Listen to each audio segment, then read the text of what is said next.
Hello बच्चों, कैसे हो आप सब। आज हम स्टार्ट करेंगे क्लास 10 साइंस में chapter number 3 metal and non metal का पार्ट 5। अगर अभी तक आपने पार्ट 4 विजिट नहीं किया हो तो इस कार्ड पर क्लिक करके उसे देख सकते हैं। और पार्ट 4 तक अपन ने मेटल और नॉन मेटल की सारी प्रॉपर्टी स्टडी कर ली थी, चाहे वो फिजिकल प्रॉपर्टी के बारे में हो चाहे केमिकल प्रॉपर्टी के बारे में हो।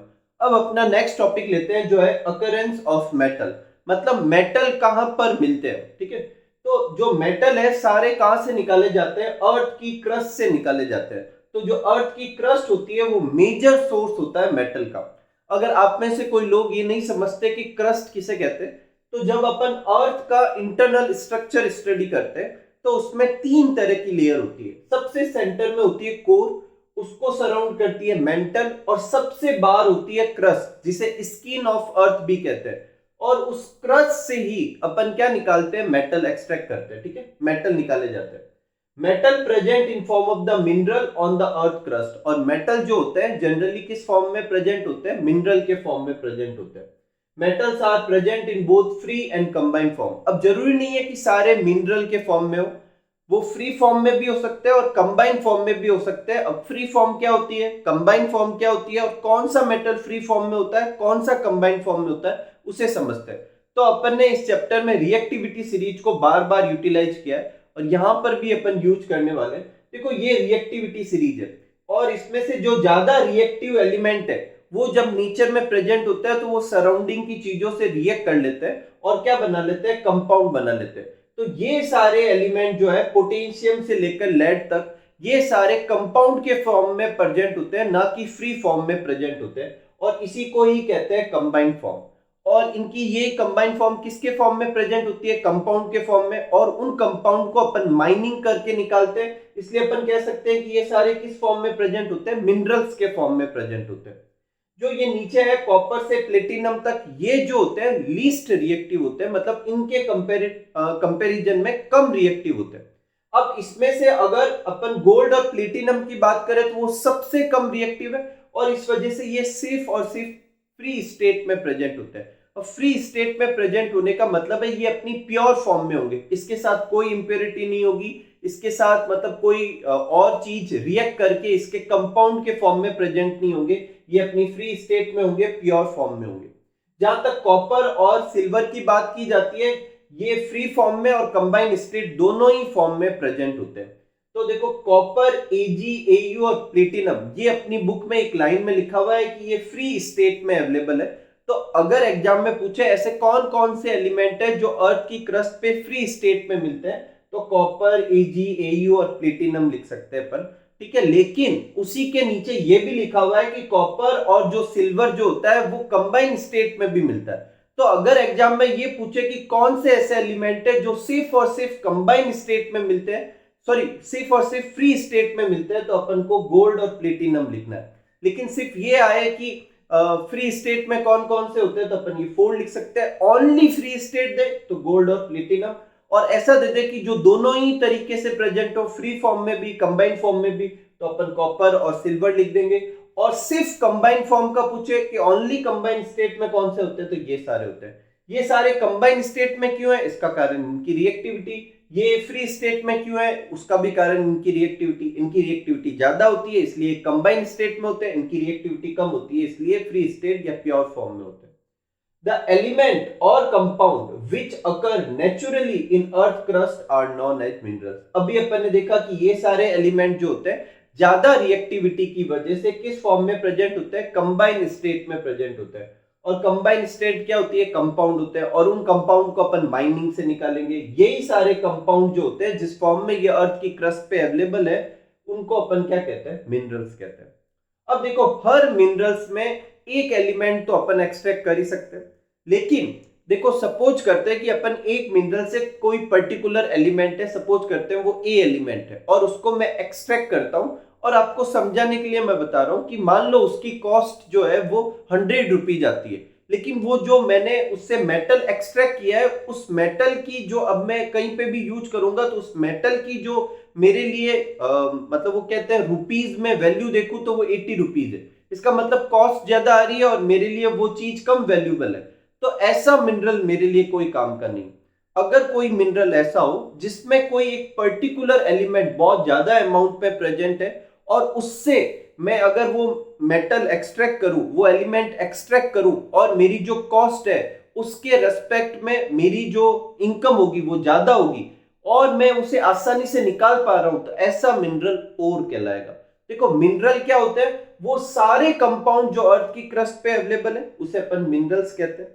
और जबकि और वो होता है कि mineral which contain high percentage of a particular metal, एक पर्टिकुलर मेटल की उसमें हाई परसेंटेज होनी चाहिए और metal can be profitable form में उसे एक्सट्रैक्ट किया जाना चाहिए, मतलब एक्सट्रैक्शन की जो कॉस्ट आएगी उससे ज्यादा मुझे प्रॉफिट हो, तब मुझे वो पर्टिकुलर मिनरल को क्या कहना चाहिए, ओर कहना चाहिए। सपोज करते हैं कि ये सारे मिनरल्स है, ठीक है, तो इन मिनरल्स में से कुछ मिनरल्स ऐसे होंगे जिनको मैं क्या कर सकता हूं, मेटल को एक्सट्रैक्ट करने के लिए क्या कर सकता हूं, यूटिलाइज कर सकता हूं, ठीक है। इसका क्या मतलब है, देखो अगर मैं इसी डायग्राम में देखूं तो ये पूरा जो बाहर वाला सर्कल था ये किसको डिनोट कर रहा था, मिनरल्स को, और ये छोटा सा हिस्सा जो है किसको डिनोट कर रहा है, ओर को। तो जितने भी ओर है वो मिनरल तो है, लेकिन सारे मिनरल ओर नहीं होते, सारे मिनरल ओर नहीं होते लेकिन सारे ओर मिनरल होते हैं। इस स्टेटमेंट को मैं एक दूसरे स्टेटमेंट से भी समझा सकता हूं, जैसे मैं कहूं कि सारे राजस्थानी जो होते हैं इंडियन होते हैं, लेकिन सारे इंडियन राजस्थानी तो नहीं होते ना। उसी तरीके से कुछ मिनरल ही ऐसे होते हैं जिनमें एक पर्टिकुलर मेटल जो होता है ज्यादा परसेंटेज में होता है और उसे आसानी से एक्सट्रैक्ट किया जा सकता है प्रॉफिटेबल फॉर्म में, उस पर्टिकुलर मिनरल को क्या कहते हैं, ओर कहते हैं। कुछ एग्जांपल देखते हैं। देखो HgS, Cu2S, ZnS, zinc carbonate और सोडियम क्लोराइड, ये अपनी बुक में दे रखे हैं फॉर्मूले के फॉर्म में, नाम दे रखा है सिर्फ एक सिनेबार का, लेकिन मैं इन सब के भी बता देता हूं। HgS सिनेबार कहलाता है और ये मरकरी का ओर है।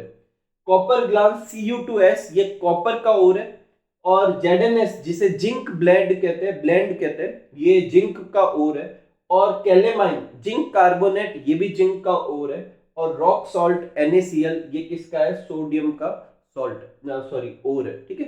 तो ये अपने किसके बारे में था, मिनरल और ओर के बारे में था। जो एलिमेंट होते हैं वो अर्थ की क्रस्ट पे होते हैं और अर्थ की क्रस्ट पे कंबाइन फॉर्म में होते हैं, उनको तो अपन क्या कहते हैं, मिनरल्स कहते हैं, क्योंकि उन्हें अपन माइनिंग करके निकालते हैं। और किसी अगर पर्टिकुलर मिनरल में कोई पर्टिकुलर मेटल बहुत ज्यादा अमाउंट में हो और उसे एक्सट्रैक्ट करने पे मुझे प्रॉफिट हो, तो वो पर्टिकुलर मिनरल क्या कहलाता है, ओर कहलाता है। तो अगर ओर मिल गया है मेरे को तो उससे मुझे मेटल एक्सट्रैक्ट करना होगा, और मेटल निकालने का जो प्रोसीजर होगा उस प्रोसीजर के कुछ सर्टेन स्टेप होंगे। तो अपनी बुक में अगली हेडिंग है एक्सट्रैक्शन ऑफ मेटल, लेकिन अपन को जो मेन कंसेप्ट समझना है वो है मेटलर्जी। देखो टर्म जो मेटलर्जी है उसको अच्छे से समझते हैं। The process of extracting a metal from its ore, एक पर्टिकुलर ओर से मेटल को एक्सट्रैक्ट करना, मेटल को निकालना, एंड साथ में उसे रिफाइन करना, उसे प्योरेस्ट फॉर्म में ऑब्टेन करना, उसे अपन क्या कहते हैं, मेटलर्जी। इसका मतलब मेटलर्जी में अपन दो चीजें करते हैं, मेटल को ओर से एक्सट्रैक्ट करते हैं प्लस मेटल को रिफाइन करते हैं। तो extraction of metal plus refining of metal के जो कंप्लीट स्टेप होते हैं उन्हें अपन क्या कहते हैं, मेटलर्जी कहते हैं। तो ये एक्सट्रैक्शन ऑफ मेटल जो है मेटलर्जी का एक स्टेप है। इसके अलावा एक स्टेप और क्या होगा, रिफाइनिंग ऑफ मेटल। मेटलर्जी किसे कहते हैं, the process of extracting a metal from ore, और उसका रिफाइनिंग जो होगा उसे अपन क्या कहेंगे, मेटलर्जी कहेंगे। अब एक मेटलर्जी के जनरल क्या स्टेप होते हैं, तो देखो जनरली क्या करते हैं, सबसे पहले ओर लेते हैं जो निकालते हैं, और उस ओर के हो सकते हैं बड़े बड़े स्टोन, हो सकता है वो थोड़े छोटे पार्टिकल्स के फॉर्म में, दोनों ही केस में उसे क्या करते हैं, अपन क्रशिंग और ग्राइंडिंग करते हैं, ठीक है। ऐसा करने से उसके पाउडर बन जाएंगे, इसे पल्वराइजेशन भी कहते हैं, ठीक है। तो ये जो है ये फर्स्ट स्टेप होता है जिसमें ओर के जो बड़े बड़े जो पार्टिकल होते हैं या बड़े बड़े जो सब्सटेंस के फॉर्म में मिलते हैं उसे छोटे सब्सटेंस में कन्वर्ट किया जाता है, उसे पाउडर फॉर्म में लाया जाता है या छोटे छोटे पीस के फॉर्म में कन्वर्ट किया जाता है। ये अपना पहला स्टेप होता है। अपनी बुक में इसके बारे में कोई डिस्क्रिप्शन नहीं, लेकिन जब आप 12th में जाओगे तब तो ये पहला स्टेप होगा।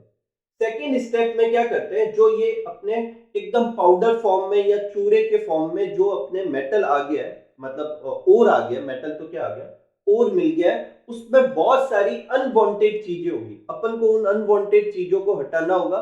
इसे कहेंगे कंसंट्रेशन ऑफ ओर, या अपनी बुक में हेडिंग है इनरिचमेंट ऑफ ओर। ये सेकंड स्टेप होता है, लेकिन अपनी बुक में यही पहला स्टेप दे रखा है, ठीक है। नेक्स्ट स्टेप होता है कि जो भी ओर है उसका अगला स्टेप अगर करेंगे, जो भी इसका अगला स्टेप है वो अगला स्टेप तब आसानी से होगा जब वो ओर को अपन ऑक्साइड में कन्वर्ट कर देते हैं। यही वजह है कि कंसंट्रेशन या इनरिचमेंट ऑफ ओर के बाद अपन अगला स्टेप क्या करते हैं, जो भी मेटल का ओर है जिस फॉर्म में भी है, अगर वो पहले से ऑक्साइड के फॉर्म में तो बहुत बढ़िया बात है, अगर वो सल्फाइड, कार्बोनेट या और किसी फॉर्म में है तो उसे ऑक्साइड में कन्वर्ट करेंगे। तो अगला स्टेप जो होगा कंसंट्रेट ओर जो होगा, इनरिच ओर जो होगा जिसमें से अपन ने इंप्योरिटी निकाल दी है, उसको अपन ऑक्साइड में कन्वर्ट करेंगे। और ऑक्साइड में कन्वर्ट करने के दो तरीके होंगे, उसे हीट करेंगे या तो एयर की एक्सेस में या एयर की एब्सेंस में या बहुत कम अमाउंट ऑफ एयर में। तो उसके बेसिस पे दो प्रोसेस होते हैं, कैल्सिनेशन और रोस्टिंग। इसके बारे में अभी अपन स्टडी करेंगे। इन दोनों में से कोई एक, दोनों नहीं करने, कोई एक यूज करके अपन ओर को किस में कन्वर्ट करेंगे, ऑक्साइड में। एक बार जब उस पर्टिकुलर मेटल का जो ओर है वो ऑक्साइड में कन्वर्ट हो गया, अब उसमें सिर्फ दो ही चीजें, एक वो खुद एलिमेंट और एक उसका ऑक्सीजन के साथ, मतलब जैसे मान लो किसी चीज का ऑक्साइड लिखता हूं, जैसे मान लो मैं एल्यूमिनियम का ऑक्साइड लिखता हूं Al2O3, तो इसमें दो ही चीजें है, एक एलिमेंट तो वो मेटल खुद और एक क्या है, ऑक्सीजन। अब अपन को सिर्फ ऑक्सीजन को हटाना है, और ऑक्सीजन को हटाना जनरली क्या कहलाता है, रिडक्शन। तो जो अगला स्टेप होता है वो क्या होता है, रिडक्शन होता है। इसके अलावा कभी कभी डिस्प्लेसमेंट करवा के भी अपन यूज करते हैं। तो नेक्स्ट स्टेप होगा रिडक्शन, जिसमें ऑक्साइड को अपन मेटल में कन्वर्ट करते हैं, लेकिन वो जो मेटल ऑब्टेन होगा उसे अपन इम्प्योर मेटल कहेंगे, उसमें कुछ ना कुछ और, ये मेटलर्जिक प्रोसेस करते करते कुछ और इम्प्योरिटी आ गई। यहां तक का जो पूरा स्टेप होता है इसे तो कहते हैं एक्सट्रैक्शन। और फिर नेक्स्ट स्टेप अपना क्या होगा, रिफाइनिंग, जिसे अपन प्यूरिफिकेशन कहते हैं। तो एक मेटल के ओर से अपन मेटल कैसे एक्सट्रैक्ट कर सकते हैं, सबसे पहले जो ओर आएगा उसे क्रशिंग और ग्राइंडिंग करेंगे, अपन पाउडर फॉर्म में लाएंगे, फिर उसमें से कंसंट्रेशन करेंगे, इनरिचमेंट करेंगे, जिसमें उसमें से जो इंप्योरिटी होती है वो निकाली जाती है। उसके बाद उसका जो भी केमिकल नेचर हो उसे ऑक्साइड में कन्वर्ट करेंगे, ये कैल्सिनेशन और रोस्टिंग से किया जाएगा। उसके बाद उसका रिडक्शन करेंगे, रिडक्शन में अपन ऑक्साइड को क्या करेंगे, इम्प्योर मेटल में कन्वर्ट करेंगे। अपन तो मेटल में कन्वर्ट करना चाहते हैं लेकिन वो इम्प्योर फॉर्म में होगा। और लास्ट होगा रिफाइनिंग, कोई तकलीफ नहीं। अब देखो अपनी बुक में जो सबसे पहली हेडिंग है वो किसके बारे में, इनरिचमेंट ऑफ ओर के बारे में, उसको देखते हैं। तो जो सबसे पहली चीज लिखी हुई है वो ये लिखी हुई है कि mine ore has many unwanted impurity. मतलब बहुत सारी चीजें ऐसी होती है जो अपन को आगे के प्रोसीजर में बिल्कुल रिक्वायर्ड नहीं है, अनवांटेड चीजें पहले से ही साथ में आई है। इन सारी अनवांटेड चीजों को, इन सारी इंप्योरिटी को क्या कहते हैं, गैंग कहते हैं, मैट्रिक्स भी कहते हैं कुछ बुक में।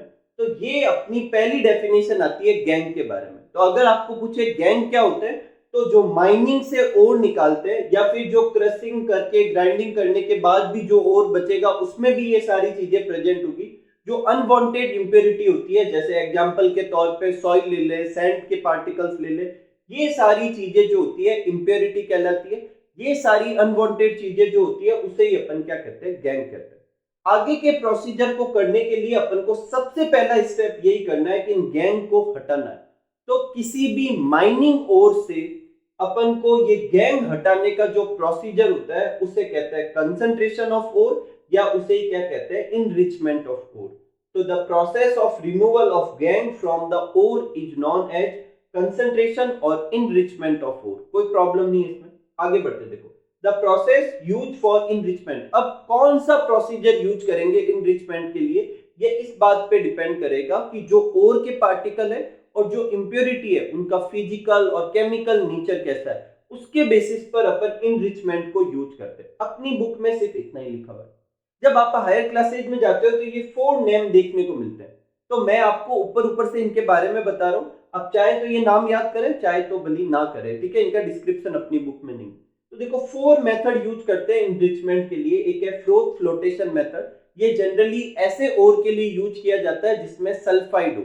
इसमें क्या करते हैं, ऑयल मिक्स करके इसमें बहुत सारा फॉर्म क्रिएट करते हैं। तो कुछ पार्टिकल जो होते हैं वो फॉर्म में क्या होते हैं, फॉर्म के साथ ऊपर आ जाते हैं, दोनों में से कोई एक, और एक जो होगा वो कहां पे, नीचे सेटल हो जाएगा। इस तरीके से गैंग और ओर के पार्टिकल को अपन अलग कर सकते हैं। दूसरा होता है मैग्नेटिक सेपरेशन, जिसमें जो जनरली ओर के पार्टिकल होते हैं वो ऐसे होते हैं जो मैग्नेट से अट्रैक्ट होते हैं, और जो गैंग के जो पार्टिकल है वो ओर से अट्रैक्ट नहीं होते। ऐसे केस में अपन इनको सेपरेट करने के लिए मैग्नेट का इस्तेमाल करते हैं। इसको कहते हैं मैग्नेटिक सेपरेशन मेथड। इसका भी एक पूरा अरेंजमेंट होता है। एक होता है ग्रेविटी सेपरेशन मेथड। इसमें क्या किया जाता है, ग्रेविटी सेपरेशन में क्या करते हैं, एक ऐसे प्लेटफॉर्म होता है स्लोप वाला, उसके ऊपर ये अपन सारा डाल देते हैं, ठीक है, जो ओर के पार्टिकल है वो और जो साथ में मिक्स हुई हुई इम्प्योरिटी। अब ऊपर से पानी गिराते हैं बहुत ज्यादा, तो जो पार्टिकल हल्के होंगे वो पानी के साथ बह जाएंगे और जो पीछे बच जाएंगे हैवी पार्टिकल वो पीछे रह जाएंगे। तो जनरली ओर के पार्टिकल हैवी होते हैं तो वो पीछे रह जाते हैं और जो गैंग जो होती है वो निकल जाती है। और फोर्थ है केमिकल सेपरेशन मेथड। इसमें किसी पर्टिकुलर केमिकल से रिएक्शन करवा के दोनों को सेपरेट किया जाता है। तो ये अपना पहला प्रोसीजर था, पहला स्टेप था, जिसको अपन क्या कहते हैं, इनरिचमेंट ऑफ ओर या कंसंट्रेशन ऑफ ओर। ठीक है, तो आपको इनरिचमेंट और कंसंट्रेशन के बारे में पूछे तो आपको ये पूरा डिस्क्रिप्शन लिखना है। और कौन सा क्वेश्चन आ सकता है, गैंग के बारे में अलग से क्वेश्चन पूछा जा सकता है, मेटलर्जी की डेफिनेशन बन सकती है, और यहाँ से क्या क्या क्वेश्चन आ सकता है, मिनरल और ओर में डिफरेंस पूछे जा सकते हैं, ओर की डेफिनेशन और कुछ एग्जाम्पल पूछे जा सकते हैं ओर के बारे में। तो ये आप नोट कर लीजिए, फिर अपन आगे बढ़ते हैं। अगला स्टेप लेते हैं अपन, जो कि बेसिकली है कन्वर्जन इनटू ऑक्साइड।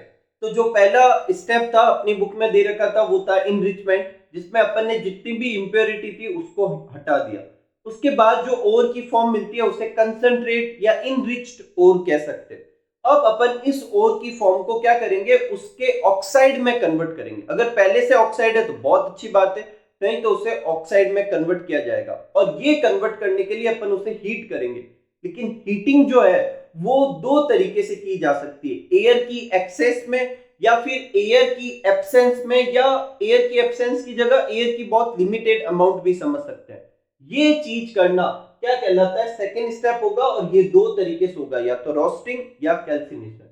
रोस्टिंग में और कैल्सिनेशन दोनों में कर सेम ही काम रहे, दोनों में ही मेटल की ऑक्साइड में कन्वर्ट कर रहे हैं। देखो, conversion of concentrate ore into metal oxide, और इसमें भी क्या लिखा हुआ है, conversion of concentrate ore into metal oxide by heating.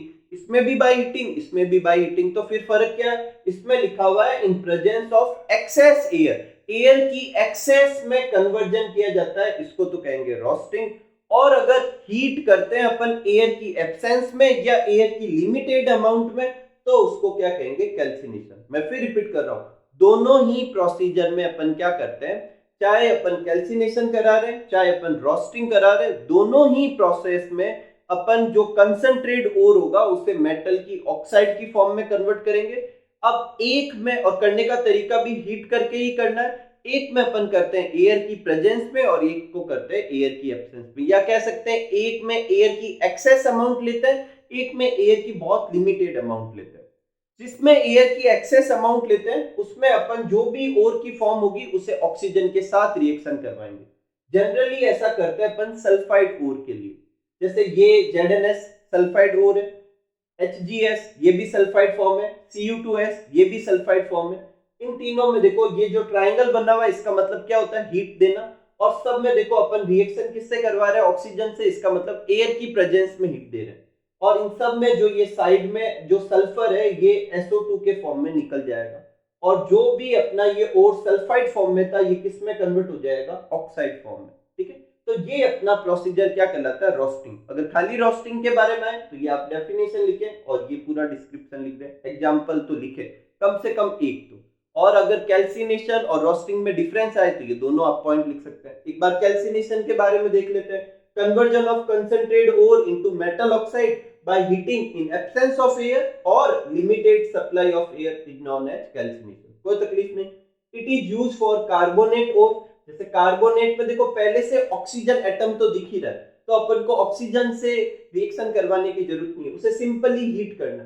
Heat करेंगे तो जो कार्बोनेट में से CO2 निकल जाएगी, पीछे एक ऑक्सीजन तो रह ही जाएगी, तो जो कार्बोनेट फॉर्म है वो किस में कन्वर्ट हो जाएगी, ऑक्साइड फॉर्म में कन्वर्ट हो जाएगी। तो इन दो तरीके से अपन ने कंसंट्रेट ओर को किस में कन्वर्ट कर दिया है, अपन ने किसमें कन्वर्ट किया है, ऑक्साइड फॉर्म में कन्वर्ट किया है। ठीक है, अब जो आगे के स्टेप है, मतलब जिसमें आगे में अपन को क्या करना है, इस मेटल ऑक्साइड को क्या करना है, मेटल में कन्वर्ट करना है, वो और बाकी का जो प्रोसीजर है अपन एग्जाम्पल के साथ करते हैं। तो देखो जो जितने भी एलिमेंट अपने मतलब एक रिएक्टिविटी सीरीज में दे रखे हैं उसे अपन 3 कैटेगरी में डिवाइड कर देते हैं। एक जो रिएक्टिविटी सीरीज के स्टार्ट में जिसे अपन हाईली रिएक्टिव एलिमेंट कहेंगे, एक बीच वाले मॉडरेट रिएक्टिव और एक सबसे पीछे वाले लीस्ट रिएक्टिव। अपन तीनों के लिए अलग अलग तरीके से क्या करते हैं, स्टेप समझते हैं कि इन तीनों को एक्सट्रैक्ट करने के लिए इनका मेटलर्जिक स्टेप क्या होगा। जैसे ऊपर के 2 स्टेप तो अपन कर ही चुके, बाकी के उनके साथ आ जाएंगे। ठीक है, तो आप पहले ये नोट कर लीजिए, फिर अपन आगे बढ़ते हैं। नेक्स्ट स्टार्ट करते हैं अपन extraction of metal in low in activity. तो देखो लो इन एक्टिविटी कौन कौन से होते हैं जो अपने रिएक्टिविटी सीरीज में सबसे नीचे है। कौन कौन है, कॉपर, मरकरी, सिल्वर, गोल्ड और प्लेटिनम। इसमें से देखो गोल्ड और प्लेटिनम के लिए कुछ खास ये अपने मेटलर्जिक स्टेप होते नहीं, क्योंकि ये लीस्ट रिएक्टिव है तो फ्री स्टेट में ही क्या होते हैं, प्रेजेंट होते हैं। लेकिन ये तीनों जो है फ्री स्टेट के साथ साथ किस फॉर्म में हो सकते हैं, कंबाइंड फॉर्म में भी हो सकते हैं। और जब ये कंबाइन फॉर्म में होंगे तो इनको एक्सट्रैक्ट करने के लिए या इनका मेटलर्जिक स्टेप क्या होगा, तो सबसे पहले इन ओर लेंगे और इन ओर को अपन क्या करेंगे, पल्वराइजेशन, जिसमें अपन ग्राइंड कर देंगे, क्रश कर देंगे, छोटे छोटे टुकड़े बना देंगे। उसके बाद इनका कोई भी एक सुटेबल मेथड से क्या करेंगे, कंसंट्रेशन करेंगे। उसके बाद इनकी क्या करेंगे, रोस्टिंग। और उसका कारण है कि जनरली ये सारे एलिमेंट जो होते हैं सल्फाइड फॉर्म में होते हैं, और अपन ने देखा था अभी कि सल्फाइड ओर की क्या करते हैं, रोस्टिंग। और रोस्टिंग करने से क्या होगा कि ये जो होगा ऑक्साइड फॉर्म में कन्वर्ट हो जाएगा। एक बार जब ये ऑक्साइड फॉर्म में कन्वर्ट हो जाएगा तो इसे रिड्यूस करना होगा, मतलब वो ऑक्सीजन निकालनी होगी। लेकिन इनका रिडक्शन करने के लिए कोई स्पेशल मेथड का यूटिलाइजेशन करने की कोई नीड नहीं होती। जो अपन रोस्टिंग करते समय हीट देते हैं वो हीट ही काफी होती है इनके रिडक्शन के लिए भी, अभी अपन देखेंगे। और जब वो रिडक्शन हो जाएगा हीट की वजह से तो मेटल मिल जाएगा, वो इम्प्योर होगा तो उसका बाद में रिफाइनिंग करेंगे। ठीक है, तो देखो ये पल्वराइजेशन तो अपनी बुक में है ही नहीं। कंसंट्रेशन के बारे में तो एक लाइन लिखनी होती है, जो लिखनी हो तो लिखो। तो अपन इन 2 स्टेप को अपन देखते हैं, और ये पहले अपन देखते हैं मरकरी के एग्जांपल से, फिर अपन देखेंगे कॉपर के एग्जांपल से।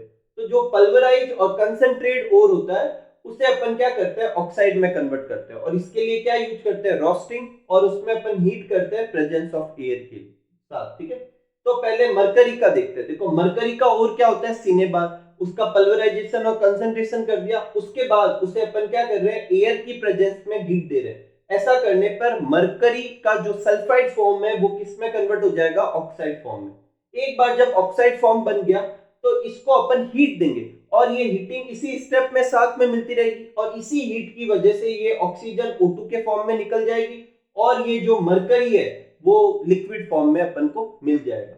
ठीक है, तो हीट की वजह से ही क्या हो गया, ऑक्सीजन जो है अलग हो गई, रिडक्शन हो गया। और ऐसा इसलिए हो रहा है क्योंकि ये इतने ज्यादा रिएक्टिव होते नहीं है, तो हीटिंग काफी होती है रिडक्शन के लिए। तो अपन पहले स्टेप में इसमें क्या किया, रोस्टिंग कराई, और अपन ने सल्फाइड ओर को ऑक्साइड में कन्वर्ट किया, फिर हीट करके अपन ने मेटल एक्सट्रैक्ट कर लिया। अब कॉपर के लिए भी यही होता है। कॉपर का ओर होता है Cu2S, कॉपर ग्लास। पहले इसकी ऑक्सीजन से रिएक्शन करवा के इसको ऑक्साइड में कन्वर्ट कर लिया। अब यहाँ पर थोड़ा सा वेरिएशन, ये ऑक्साइड फॉर्म और ये सल्फाइड फॉर्म आपस में रिएक्शन कर लेती है। हीट तो दोनों ही स्टेप में होती ही होती है, और इसमें कॉपर अलग हो जाएगा और सल्फर और ऑक्सीजन SO2 के फॉर्म में निकल जाएगा। पीछे क्या बच जाएगा, सिर्फ कॉपर बच जाएगा। तो ये अपने जो लीस्ट रिएक्टिव एलिमेंट होते हैं उनके एक्सट्रैक्शन की ये स्टेप होते हैं। और इससे जो मेटल एक्सट्रैक्ट होगा वो कैसा होगा, थोड़ा इंप्योर होगा, उसको रिफाइनिंग की अभी भी नीड है, कोई तकलीफ नहीं। आगे बढ़ते हैं। नेक्स्ट है extraction of metal medium in activity. अब मीडियम एक्टिविटी में कौन कौन से आते हैं, मैग्नीज आता है, जिंक आता है, आयरन आता है और लेड आता है। अपनी बुक में किसका डिस्क्रिप्शन है, जिंक का डिस्क्रिप्शन है, तो देखते देखो। These metal are found in earth crust mainly as oxide, oxide में होते हैं, और सल्फाइड और कार्बोनेट। अब ऑक्साइड में है जब तो एक स्टेप की कोई नीड ही नहीं है कि उन्हें, जो अपन जानते हैं कंसंट्रेट ओर को अपन किस में कन्वर्ट करते हैं, ऑक्साइड फॉर्म में, तो वो करने की तो कोई नीड ही नहीं है। लेकिन अगर सल्फाइड और कार्बोनेट फॉर्म में है तो उसे अपन को ऑक्साइड में कन्वर्ट करना होगा। तो इसके क्या स्टेप होते हैं, सबसे पहले ओर लेंगे, पल्वराइजेशन करेंगे, उसका कंसंट्रेशन करेंगे। उसके बाद अगर सल्फाइड ओर है तो रोस्टिंग करेंगे, अगर कार्बोनेट ओर है तो कैल्सिनेशन करेंगे। और दोनों ही करने के बाद जो ओर है वो किस फॉर्म में आ जाएगा, ऑक्साइड फॉर्म में आ जाएगा। तो उसका रिडक्शन करेंगे। रिडक्शन यहाँ 2 तरीके से करना पड़ेगा, हीट देना काफी नहीं होगा क्योंकि ये थोड़े ठीक ठाक रिएक्टिव होते हैं, तो हीटिंग से काम नहीं चलने वाला। या तो उनके साथ कार्बन मिलाकर फिर रिडक्शन करना पड़ता है, या अपन हाईली रिएक्टिव एलिमेंट से रिडक्शन करवा सकते हैं डिस्प्लेसमेंट पैटर्न से। कैसे, अभी अपन देखते हैं। और फिर मेटल एक्सट्रैक्ट हो जाएगा, और वो मेटल कैसे होगा, इम्प्योर, फिर उसकी रिफाइनिंग करेंगे। तो सबसे पहले अपन देखो, ये दो स्टेप तो करने की नीड नहीं, अपन सीधा रोस्टिंग और कैल्सिनेशन पे चलते हैं। अपन जिंक के एग्जांपल से समझते हैं। जिंक का एक और होता है सल्फाइड के फॉर्म में, ZnS। अगर वो है तो रोस्टिंग करेंगे, जिंक सल्फाइड की रिएक्शन ऑक्सीजन से करवाएंगे तो वो जिंक ऑक्साइड में कन्वर्ट हो जाएगा, हो गया ऑक्साइड। लेकिन अगर मान लो कार्बोनेट और है, जैसे कि ये जिंक कार्बोनेट है, तो फिर इसको सिंपली हीट देंगे, ठीक है, एयर की एब्सेंस में या बहुत ही लिमिटेड सप्लाई में, जिसको क्या कहते हैं, कैल्सिनेशन, और इसको ऑक्साइड में कन्वर्ट कर देंगे। दोनों में से जो भी सुटेबल हो वो यूज करके अपन क्या कर लेंगे, ऑक्साइड। एक बार जब अपने ऑक्साइड फॉर्म आ गई तो अपन उसका रिडक्शन करवाएंगे, conversion of oxide into metal. पहला तरीका है रिडक्शन से। जैसे ZnO है, इसको हीट करना काफी नहीं होगा, क्योंकि Zn जो होता है ठीक ठाक रिएक्टिव होता है। तो फिर अपन इसके साथ क्या मिलाते हैं, कार्बन मिलाते हैं, और फिर अपन इसको हीट देते हैं। तो ये C और ये O, CO के फॉर्म में, कार्बन मोनोऑक्साइड के फॉर्म में निकल जाएगा, और पीछे क्या बच जाएगा, जिंक। ये अपने एक्सट्रैक्ट हो गया इम्प्योर मेटल जो है। या फिर कभी कभी अपन क्या करते हैं, डिस्प्लेसमेंट रिएक्शन यूज करते हैं रिडक्शन के लिए। और इसमें अपन क्या करते हैं कि किसी भी मेटल का जो ऑक्साइड होता है, इस सीरीज वालों के, मतलब इनमें से जो भी अपन ने ऑक्साइड बना लिया ऊपर के तरीके से, उसकी रिएक्शन अपन इनसे ज्यादा रिएक्टिव एलिमेंट से कराते हैं। अब इनसे ज्यादा रिएक्टिव एलिमेंट कौन कौन से हो जाएंगे, सोडियम, पोटेशियम, कैल्शियम, एल्यूमिनियम, इनके साथ करवाएंगे। तो आप जानते हैं डिस्प्लेसमेंट रिएक्शन में क्या होता है, हाई रिएक्टिव एलिमेंट जो होता है लेस रिएक्टिव एलिमेंट को हटा देगा। जैसे ये मान लो मैग्नीज का ऑक्साइड है, इसकी अपन ने एल्यूमिनियम से रिएक्शन करवाई, एल्यूमिनियम मैग्नीज से ज्यादा रिएक्टिव होता है, तो एल्यूमिनियम तो आ जाएगा Mn की जगह पर, और Mn बाहर चला जाएगा। देखो एल्यूमिनियम Mn की जगह पर आकर एल्यूमिनियम का ऑक्साइड बन गया, और मैग्नीज बाहर मिल गया। लेकिन ये रिएक्शन जो होती है, जब होती है तो साथ में बहुत ज्यादा हीट भी निकलती है, और हीट की वजह से जो मेटल मिलता है वो जनरली किस फॉर्म में मिलता है, लिक्विड फॉर्म में मिलता है। अब इसी रिएक्शन का साइंटिस्ट जो है दूसरा यूज भी कर सकते हैं। और इस रिएक्शन में, जिसमें अपन ने मेटल के ऑक्साइड को किसके साथ रिएक्शन करवाई, एल्यूमिनियम के साथ, और साथ में क्या मिली है, बहुत ज्यादा हीट मिली है, इस रिएक्शन को कहते हैं थर्माइट रिएक्शन। तो आपको पूछे थर्माइट रिएक्शन क्या होती है, तो reaction of metal oxide and aluminium. अब इसे थर्माइट क्यों कहते हैं, इसमें लार्ज अमाउंट ऑफ हीट निकलती है। फायदा क्या है, जो मेटल मिलेगा वो किस फॉर्म में मिलेगा, लिक्विड फॉर्म में। तो अगर अपन यही रिएक्शन Fe2O3 और एल्यूमिनियम के साथ करवाएं तो इसमें Fe मिलेगा, और Fe क्योंकि एल्यूमिनियम जो है Fe को रिप्लेस कर देगा, यहाँ पे ऐसे समझ लो Fe2O3 है, एल्यूमिनियम से रिएक्शन करवाएंगे तो Fe मिलेगा, साथ में हीट निकलेगी, और हीट की वजह से वो Fe कैसा होगा, लिक्विड। तो अपन उसको कहाँ यूज कर सकते हैं, रेलवे ट्रैक को बीच में वो जोड़ने के लिए, क्रैक मशीनरी पार्ट, वेल्डिंग वगैरह करते हैं उसमें, वहां पर यूटिलाइज कर सकते हैं। Fe2O3 + 2Al 2Fe Al2O3 और हीट, और क्योंकि बहुत ज्यादा हीट निकलेगी इसी वजह से Fe जो होगा वो किस फॉर्म में हो जाएगा, मॉल्टन फॉर्म में हो जाएगा, लिक्विड फॉर्म में हो जाएगा, कोई तकलीफ नहीं। और इस रिएक्शन को कहते हैं थर्माइट रिएक्शन। थर्माइट रिएक्शन के बारे में इंपोर्टेंट लगा लो, अलग से भी क्वेश्चन आ सकता है, थर्माइट रिएक्शन क्या होती है, उसका इंपोर्टेंस क्या है, और एक एग्जांपल लिखो। तो थर्माइट रिएक्शन होती है जब भी मेटल ऑक्साइड को अपन एल्यूमिनियम से रिएक्शन करवाते हैं, लार्ज अमाउंट में हीट निकलती है, और साथ में जो मेटल ऑक्साइड का जो मेटल था वो लिक्विड फॉर्म में एक्सट्रैक्ट हो जाता है, और इस रिएक्शन को थर्माइट रिएक्शन कहते हैं। इसका एप्लीकेशन क्या है कि जो आयरन ऑक्साइड की और एल्यूमिनियम की जो थर्माइट रिएक्शन है उसे अपन रेलवे ट्रैक को जोड़ने के लिए या मशीनरी पार्ट के क्रैक्स को जोड़ने के लिए यूज करते हैं, और ये अपन को इक्वेशन लिख देनी है, कोई तकलीफ नहीं। तो अभी तक अपन ने दो का मेटलर्जिक प्रोसेस कर लिया, वो मेटल का जो लो इनएक्टिविटी है और वो मेटल का जो मीडियम इनएक्टिविटी है। तो आप पहले ये नोट कर लीजिए, फिर अपन आगे बढ़ते हैं। नेक्स्ट लेते हैं अपन extracting metal of high reactivity. High reactivity जो मेटल होते हैं उनके एक्सट्रैक्शन के लिए क्या प्रोसीजर यूज करेंगे। तो सबसे पहला स्टेप क्या होगा, पल्वराइजेशन, उसके बाद कंसंट्रेशन। इसके बाद जनरली स्टेप क्या होता है, पहले अपन उसको ऑक्साइड के फॉर्म में कन्वर्ट करते हैं, और उसके बाद अपन रिडक्शन करवा देते हैं, चाहे कार्बन से करवा देते हैं, चाहे अपन किसी हाईली रिएक्टिव एलिमेंट से करवा देते हैं। लेकिन यहाँ पर ये प्रोसीजर जो होगा वो एप्लीकेबल नहीं होगा, क्योंकि अपन रिडक्शन नहीं करवा पाएंगे, ना तो कार्बन से करवा पाएंगे, ना ही हाईली रिएक्टिव एलिमेंट, क्योंकि यही हाईली रिएक्टिव एलिमेंट है, और ये सारे एलिमेंट ज्यादा रिएक्टिव तो होते ही है, जनरली ये इलेक्ट्रॉन लूज करके ऑक्सीडेशन देने की प्रॉपर्टी करते हैं। इसका मतलब इनका खुद का नेचर होता है सामने वाले का रिडक्शन करना, ना कि इनका कोई रिडक्शन करता है। तो ये सारे के सारे जो होते हैं स्ट्रॉन्ग रिड्यूसिंग एजेंट होते हैं। तो रिडक्शन वाला जो प्रोसीजर था उस प्रोसीजर से तो इनकी मेटलर्जी नहीं होती, तो फिर क्या करें, तो इनका कराते हैं इलेक्ट्रोलाइसिस करवाते हैं। ठीक है, क्या करवाते हैं, इलेक्ट्रोलाइसिस। इन सारों का जो कंसंट्रेट और जो होता है उसे पहले मोल्टन फॉर्म में ले लेते हैं, मेल्ट कर लेते हैं अपन, और फिर उसमें इलेक्ट्रिसिटी पास करते हैं, उससे अपन को क्या मिलता है, मेटल एक्सट्रैक्ट हो जाता है। तो जनरली इसमें इन सारे एलिमेंट के लिए कौन सा प्रोसीजर यूज करते हैं, इलेक्ट्रोलाइसिस ऑफ मोल्टन ओर।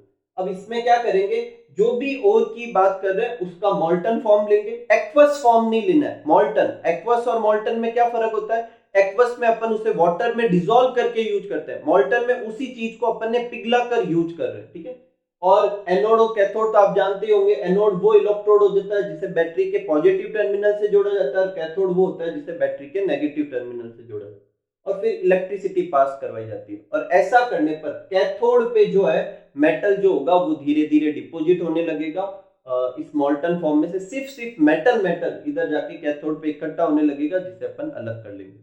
तो when we pass electricity in molten ore, metal deposited on cathode। एक एग्जांपल लेते हैं NaCl का, NaCl लेते हैं molten फॉर्म में। मैं यहाँ क्लियर कर देता हूँ एक डाउट, अगर NaCl को अपन एक्वस फॉर्म में ले और फिर इलेक्ट्रिसिटी पास करें, इलेक्ट्रोलाइसिस करवाएं, तो क्लोर एल्केलाई प्रोसेस होगा, और जिससे क्या मिलेगा, NaOH, Cl2H2 वो मिलेगी। लेकिन अपन अगर एक्वस फॉर्म ना ले, मोल्टन फॉर्म ले, सिर्फ NaCl ले, उसे मेल्ट कर दें और फिर उसमें इलेक्ट्रिसिटी पास करें, तो Na+ और Cl- बनेगा। ये दोनों एक्वस नहीं है, नॉर्मल फॉर्म। ठीक है, Na+ और Cl- बनेगा।